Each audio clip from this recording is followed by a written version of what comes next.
Leaders and politicians from around the world are calling for action against Beijing's human rights abuses. That's as China's practice of organ harvesting from non-consenting donors has been largely ignored for years. A major U.S. film studio is looking toward China's checkbook. Universal Studios' largest resort sees its grand opening in Beijing despite deteriorating U.S. China relations. China, the U.S., and other nations around the world are facing off over next-gen technology. They are competing for first place in developing 6G telecom networks, and a Chinese tech giant is eyeing the lead. And Beijing is hoping to join a major Pacific trade pact, but not everyone's on board. Welcome to China in Focus. I'm Tiffany Meyer. Before starting with daily news today, we have a short announcement about our newsletter. If you're interested in a short weekly summary of what's really going on in China and some behind-the-scenes content of what we're up to, make sure you subscribe to our China in Focus newsletter. You can find the link to sign up in the description box down below. Every Friday morning, the latest will land in your inbox. Now we turn to organ harvesting in China. The Chinese regime is known to have been removing organs from non-consenting healthy people for decades, then selling them to international patients seeking transplants. But the crime has been largely ignored for decades. Now, at the World Summit on Combating and Preventing Forced Organ Harvesting, politicians and leaders from around the globe are calling for action. And DiDi's Penny Zhou reports. When I was educated on this issue and what was happening, it took my core and it shook it. Forced organ harvesting is truly a monstrous practice that is difficult to conceive, even exists, until it is brought before you. The idea that there are those that take someone's life and treat them like parts for pay or favors still leaves me horrified. Dozens of political leaders and experts from 19 countries are gathering virtually to raise awareness of China's continued practice of forced organ harvesting. That's a state-sponsored campaign to kill prisoners of conscience to supply organs for China's transplant market. Organ donation is a precious act of saving a life. But forced organ harvesting is commercialized murder and without doubt amongst the worst of crimes. French Senator André Gattolin explained that some politicians have chosen to be silent because of threats from the Chinese regime.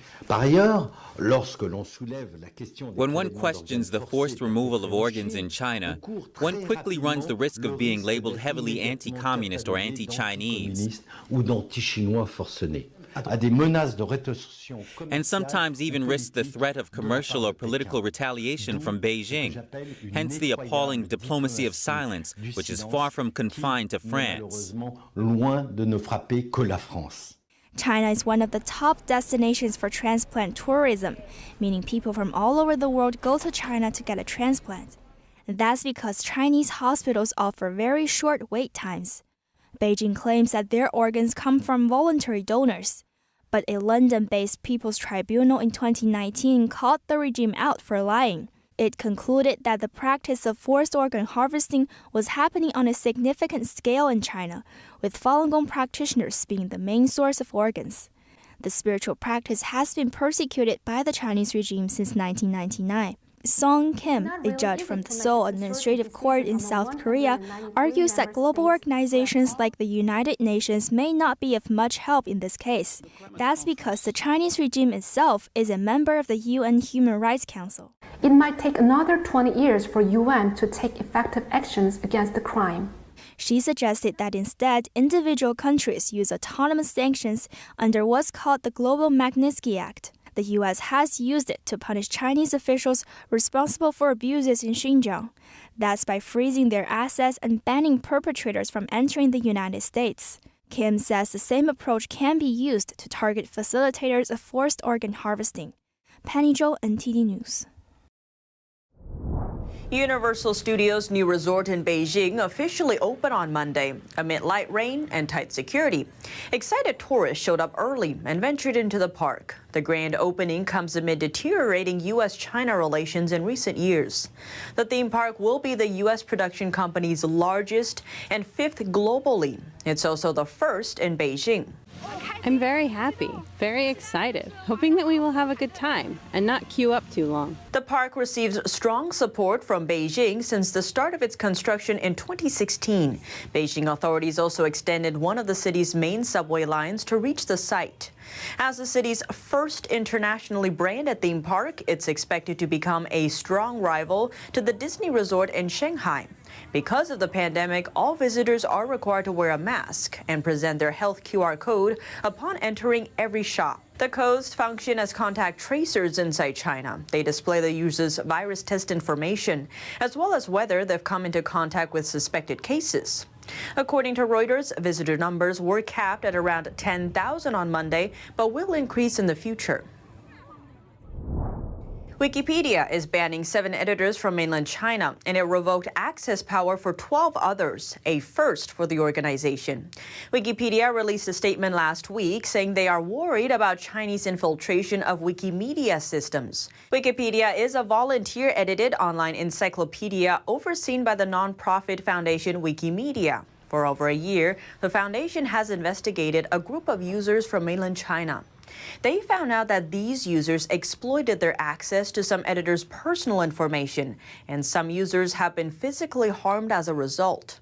Hong Kong-based media previously reported that some mainland Chinese Wikipedia editors had threatened to report their Hong Kong peers to the city's security police. Some Hong Kong internet users have worried that their online activities may be monitored and used against them, especially when they edit sensitive articles that track events of how Beijing suppresses Hong Kong's freedom. That's after the Chinese regime forcefully pushed through the so-called national security law in Hong Kong last June.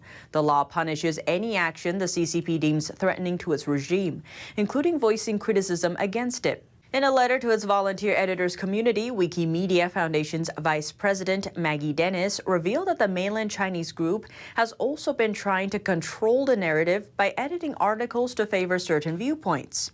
She told BBC News that they are trying to promote the aims of China. Hong Kong Free Press reported an edit war often breaks out when the Chinese editors push to label Chinese state-run media or pro-Beijing outlets as reliable sources, while labeling outlets critical of the regime as unreliable, while Hong Kong editors oppose such approaches. A former World Bank CEO is alleged to have pressured staff to boost China's ranking. Kristalina Georgieva is now heading the International Monetary Fund. An independent report says when she headed the World Bank, she pressured staff to boost China's ranking in a flagship report.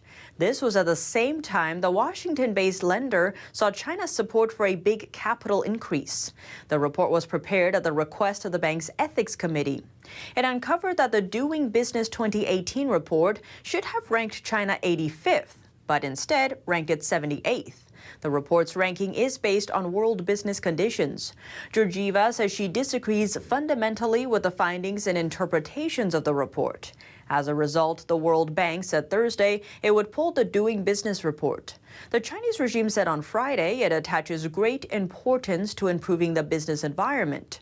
China is the third largest shareholder of the World Bank, after the United States and Japan. The U.S. and China are locked in fierce competition for an edge on next-generation technologies, including 6G. And it seems China could already be one step ahead in that race. And DiDi's Juliet Song has more on that. Chinese tech giant Huawei is reportedly vowing to lead the world in 6G technology. Even though it won't be commercially available until 2030, countries are already racing for the top spot. Both the U.S. and Japan are spending big dollars on 6G development, while Beijing has set 6G as one of its key research areas. But why is 6G so important? It's said to be at least 10 times faster than 5G. And it can power fully self-driving vehicles and virtual reality, even in remote areas. Japanese news outlet Nikkei Asia says the CEO of Huawei shared his 6G ambition with staff members in August, saying, "Our research into 6G is preparation against a rainy day, and we aim to seize the ground of 6G patents." And it appears Huawei is already on the move to seize that ground. In a survey looking at about 20,000 6G patent applications, over 40% of them come from China, followed by the U.S. and Japan. and many of these Chinese patents come from Huawei. Countries that are able to secure more patents will have more of a say in setting industry standards, and patents could bring in good money as well. Huawei holds the highest number of 5G patents in the world. Reports emerged earlier this year that Huawei will start charging companies royalty fees for using its patented 5G technology, including Apple. Huawei CEO Ren Zhengfei also touched on the impact of U.S. sanctions. The Trump administration cut off Huawei's access to advanced chips and almost crippled the company's smartphone business. In the first half of this year, the company saw its biggest ever revenue plunge. But Ren isn't giving up. He says the company will try to develop advanced chips on its own and keep hiring top talent, including from the U.S. and Europe. Juliet Song, NTD News. Beijing is trying to join a major Pacific trade pact. The U.S. spearheaded the pact under Obama to counter China's influence, but later left the deal under Trump, who said it kills jobs. NTD's Juliet Song has the details. Beijing is applying to join a major trade bloc that spans the Asia-Pacific region. The bloc is called CPTPP, and it's a big deal.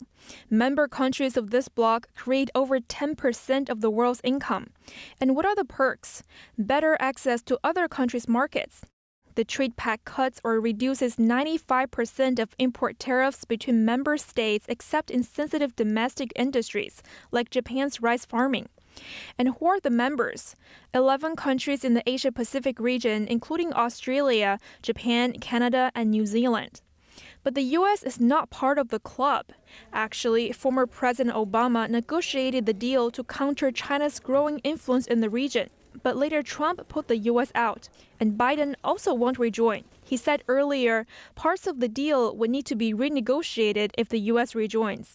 China's application to join the club came soon after the big news of last week, the U.S., UK, and Australia forming a new alliance to counter Beijing's clot. It's unclear if Beijing's application will be approved. To join, it needs to get consent from all member countries, but several have strained relations with Beijing, like Australia. China also has territorial disputes with Japan and Vietnam. And there is one area that China can't comply with. It's how businesses manage personal data. CPTPP, one of the rules is that, we really shouldn't we shouldn't force companies to store their information within specific countries. Well, China has a national security law that specifically says that. And so, how do you square that circle? I don't think China can. Japan is chairing the trade bloc this year. It says it will thoroughly assess whether China meets the bar to join the trade bloc. Juliet Son, NTD News. And a member of the trade bloc is already opposing Beijing's application. Australia says it won't let Beijing join the club until the Chinese regime does two things. One, remove tariffs on Australian goods, and two, resume minister-to-minister dialogue between the two countries. China-Australia tensions have skyrocketed in recent years. In 2020, Beijing slapped 200% tariffs on Australian wine. At the time, China was one of the biggest markets for Australian wine exports. The move followed Australian calls for an investigation into the origin of the CCP virus. The two countries halted dialogue on the minister level amid the standoff. Australia has since filed a complaint to the World Trade Organization regarding China's tariffs. And Taiwan is also casting doubt on Beijing's bid to join the trade bloc. Posting on Twitter, Taiwan's foreign minister says, quote, China wants to join the high-standard CPTPP. Is this a joke? The tweet comes after China announced a ban on Taiwan's wax apple and sugar apple imports without warning. Beijing says it found pests on these imported fruits. The move could be a blow for Taiwan's agriculture industry. Last year, up to 97% of these fruits' exports went to China. Taiwan says the move is an act of weaponizing trade. Taiwan says Beijing hasn't provided any evidence for its claim of pest concerns. Taiwan is considering filing a complaint to the World Trade Organization over the fruit ban. Beijing's fruit ban isn't entirely a surprise, though. Earlier this year, under heightened tensions between mainland China and Taiwan, Beijing banned Taiwan's pineapple imports, citing harmful creatures that could come with the fruit. Taiwan fired back by saying there's nothing wrong with the pineapples and accused Beijing of playing politics. France cancels a meeting between its armed forces minister and her British counterpart. The move comes soon after the country recalled its ambassadors from the U.S. and Australia. The action all stems from a pact to counter the Chinese Communist regime. Here's NTD's Eddie Atkin with more. French Armed Forces Minister Florence Parly has postponed a meeting with the UK Defence Secretary Ben Wallace this week. France was left fuming after the UK, the US and Australia agreed a new pact called AUKUS, and Australia cancelled a £27 billion submarine contract with the country. Prime Minister Boris Johnson says France has nothing to worry about from the deal as he arrives in New York for the United Nations General Assembly. I think that the AUKUS deal that we've done with our Australian friends and our American friends is it's not, exclusionary or adversarial towards anybody, whether any partner, friend or partner around the world. The Prime Minister says the UK and France stand shoulder to shoulder in many important ways. People don't realise this, but there is one country with which we already have a nuclear agreement to share nuclear testing, and that is actually France. France recalled its ambassadors to the US and Australia on Saturday. President Macron will speak with President Biden in the coming days. The former French ambassador to the US tells Sky News that selling submarines to Australia was more than just a business deal. Providing 12 submarines to Australia was for us a strategic choice. We wanted to build a strategic partnership which would be the pillar of our Indo-Pacific strategy. He says France did not know the US and Australia had been planning the deal for months. He denounced what he suggested was a backroom deal that betrayed France. But former US Defense Secretary Leon Panetta hails the deal. He says the most important thing that needs to be done in dealing with China is to strengthen alliances. I think what that does is it sends a message to China that we are not going to simply sit back and allow China to have its way in the Pacific. Australian Prime Minister Scott Morrison says Australia raised the issue about the submarines with France months ago. He says the capability of the submarines ordered from France was not enough to protect Australia's sovereign interests. Morrison says he is disappointed France recalled its ambassador, but says he understands and respects the decision. The UK and the US will help Australia develop at least 8 nuclear-powered submarines. This pact is widely regarded as an effort to counter China's influence in the Indo-Pacific. Eddie Atkin, NTD News. Hong Kong's next leader will soon be decided. About 5,000 Hong Kongers began voting on Sunday, mostly from pro-establishment circles. Their ballots will decide which candidates are chosen for an election committee. That committee will then select the city's next leader. Hong Kong held its first ever political race since Beijing changed its electoral system to ensure only patriots govern the city. 5 polling stations across Hong Kong were heavily guarded by police, while pro-democracy candidates were nearly absent from the ballot. Sunday's polls saw less than 5,000 people cast ballots, mostly from pro-establishment circles, to vote for candidates in the election committee. That's a 1,500-strong body that picks Hong Kong's next leader, the chief executive, next March, and fields 40 of its own as lawmakers in the 90-seat legislature. The electoral overhaul announced by Beijing and passed in Hong Kong in May significantly reduces democratic representation in institutions and introduces a new vetting mechanism for candidates and winners. The makeup of the Electoral College itself has also changed, scrapping memberships for community-level district councillors dominated by Democrats, while adding more than 500 seats for pro-China businesses, political and grassroots groups. Hong Kong's current leader, Carrie Lam, said on Sunday that the city's electoral framework was now improved. Changes to Hong Kong's political system is the latest in a string of moves that have placed the international financial hub on an authoritarian path, including the national security law that punishes anything Beijing deems as subversion, secession, terrorism, or collusion with foreign forces. Most prominent pro-democracy activists and politicians are now in jail or have fled. Hong Kong police arrested on Monday 3 members of a pro-democracy student group. The students are aged 18 to 20. They were accused of a conspiracy to incite subversion, including by helping deliver snacks to prisoners. Police said they incited hatred of the government and had urged others not to obey the law. The group is known as Student Politicism. They had set up street booths to elaborate on their opinions about Beijing's policies and call people to gather for protests. The group said on its Facebook page that 2 of its leaders, Wang Yizhan and Chen Zhishen, were among the 3 arrested. Police raided the group's warehouse and seized large quantities of sweets, surgical masks, biscuits, lotion, and books as evidence. All of these items are on a list of goods prisoners are allowed to receive from outside. Hong Kong police have arrested more than 100 people under a national security law that Beijing imposed on the former British colony in June last year. Critics say the law erodes the freedoms promised to Hong Kong when it returned to Chinese rule 2 decades ago. Beijing claims the law is necessary to safeguard Hong Kong's prosperity. The national security law punishes what Beijing considers subversion, terrorism, and collusion with foreign forces, with up to life in prison. Many of the city's most prominent pro-democracy politicians and activists are in jail, either under the new legislation or after being convicted on other charges. Meanwhile, many pro-democracy groups in Hong Kong have announced their dissolution. On Sunday, Hong Kong Confederation of Trade Unions announced that it would start the dissolution process. In the past few months, the Hong Kong Trade Union has been constantly attacked by pro-government media. In the past few weeks, some of our members have received more information. That led us to feel that if we continue to operate the trade union, our members may face personal safety risks.